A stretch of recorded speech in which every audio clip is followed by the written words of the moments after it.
The letter arrived that morning. John Wayne opened it, read the first paragraph, and his hand trembled. The second paragraph and his eyes filled.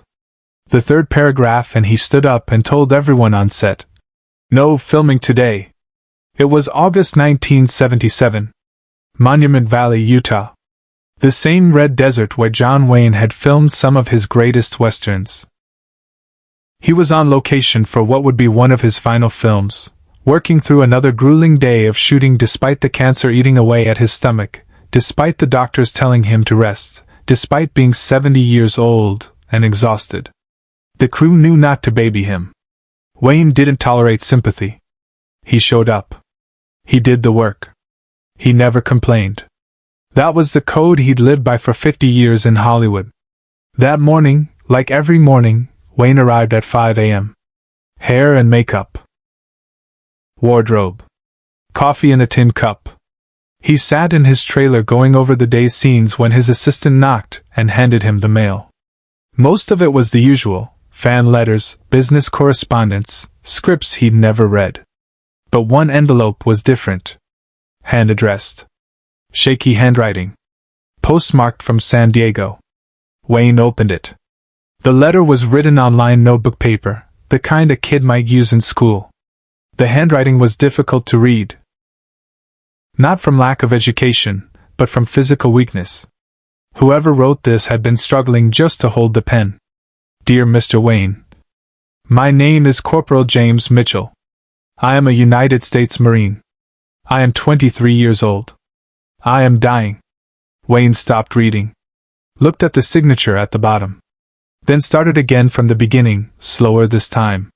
I have cancer. The doctors give me maybe 2 weeks. I'm in the Naval Hospital in San Diego. My mom is here with me.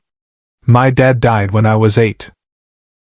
You probably don't remember him, but his name was Robert Mitchell and he served in the Pacific in World War II. He used to tell me you were the kind of man every Marine should try to be. I never went to Vietnam. I wanted to. I enlisted in 1972 right when we were pulling out. I trained. I was ready. But I never saw combat. I got sick instead. And now I'm dying in a hospital bed and I never got to serve the way my father did. Mr. Wayne, I know you never served either. I know people gave you hell for that your whole career. I read about it. But I want you to know something. You taught me what it means to be a Marine anyway. Not from fighting. From how you carry yourself. From doing what's right even when it costs you. From showing up. My mom says I shouldn't bother you with this letter. She says you're probably too busy.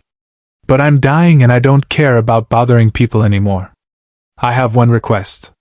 Could you visit me? Just once? I don't need anything else. I just want to shake your hand. I want to tell my mom I met John Wayne before I died. I want to die knowing the Duke thought I was worth his time. I'm in room 347 at the Naval Medical Center, San Diego. If you can't come, I understand. But if you can, please hurry. Semper Fi. Corporal James Mitchell, USMC. Wayne read the letter 3 times. His hands were shaking. Not from age. Not from illness. From something else entirely. His assistant knocked again. They're ready for you on set, Duke. Wayne didn't answer. He folded the letter carefully, placed it in his shirt pocket over his heart, and stood up. He walked out of the trailer toward where the director and crew were setting up the next shot. We're not filming today, Wayne said. His voice was quiet but absolute. The director looked up, confused. What? Duke, we've got the light. We're losing daylight every. I said we're not filming today. Wayne's tone didn't change. Didn't rise. He didn't have to raise his voice. Everyone stopped moving. Cancel everything. Pay the crew. I don't care. We'll shoot tomorrow. Where are you going? Wayne was already walking toward his car. San Diego. Wayne didn't raise his voice. He didn't have to. The drive from Monument Valley to San Diego was over 10 hours. Wayne didn't fly. Didn't call ahead. Didn't tell the hospital he was coming. He just got in his car. A beat-up Pontiac station wagon he'd owned for years, nothing fancy, nothing that screamed movie star, and drove. He stopped once for gas. Once for coffee. The attendant at the gas station recognized him. "Mr. Wayne! Can I get a picture?" "Not today, son." Something in Wayne's voice made the kid step back without another word. Wayne drove through the desert, through the fading light, through the night. His stomach hurt. The cancer medication made him nauseous. He should have been resting. Should have been saving his strength. Should have been on that film set doing his job. But Corporal James Mitchell was dying. And he'd asked John Wayne to come. And Wayne had spent 50 years playing men who showed up when it mattered. Now it was time to be one. He arrived at the Naval Medical Center at 4 in the morning. The hospital was quiet. A young nurse at the front desk looked up as Wayne walked in, still wearing his Western costume from the film set, boots, jeans, the works. She stared. "I'm looking for Corporal James Mitchell," Wayne said. "Room 347. The nurse blinked. Mr. Wayne? Is that really you?" "Room 347, ma'am." "Sir, it's 4 in the morning. Visiting hours don't start until—" Wayne looked at her. Didn't say anything. Just looked at her with those eyes that had stared down 1,000 movie villains. The nurse swallowed. "3rd floor. Take the elevator on your right." Wayne found room 347. The door was partially open. He could hear the soft beep of medical equipment, the hiss of an oxygen machine. He knocked gently. A woman's voice, exhausted. "Come in." Wayne stepped into the room. It was small. Dimly lit. A hospital bed in the center with a young man lying in it, thin, pale, oxygen tubes in his nose, 4 in his arm. Corporal James Mitchell looked like he weighed maybe 90 pounds. His head was bald from chemotherapy. His eyes were closed. Sitting in a chair beside the bed was a woman in her 40s. James's mother. She looked up when Wayne entered, and her hand flew to her mouth. "Oh my God!" she whispered. Wayne took off his cowboy hat. "Ma'am, I'm John Wayne. Your son wrote me a letter. Is he awake?" Subscribe and leave a comment, because the most important part of this story is still unfolding. The mother stood up, tears already streaming down her face. He's sleeping. The pain medication. He sleeps most of the time now. Mr. Wayne, I can't believe you're here. James sent that letter 3 days ago. We didn't think, how did you? I drove, Wayne said simply. He moved to the bedside, looking down at the young Marine. How long does he have? Days. Maybe a week. Her voice broke. He keeps asking if you wrote back.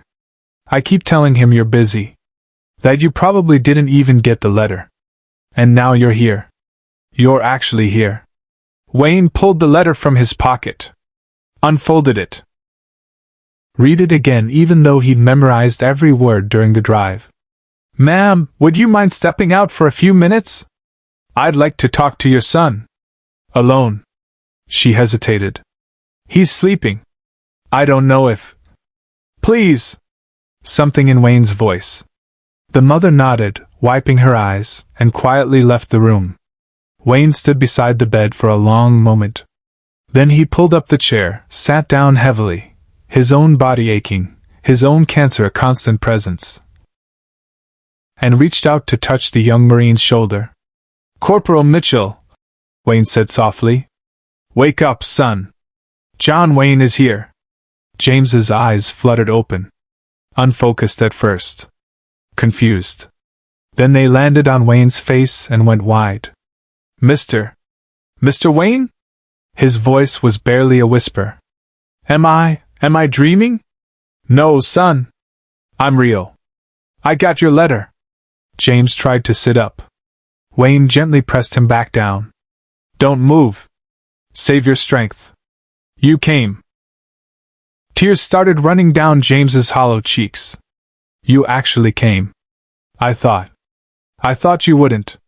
I came. Wayne said. And I need to tell you something. Wayne reached into his pocket and pulled out something else, a small object he'd been carrying for 35 years. A military challenge coin from World War II. Not his own.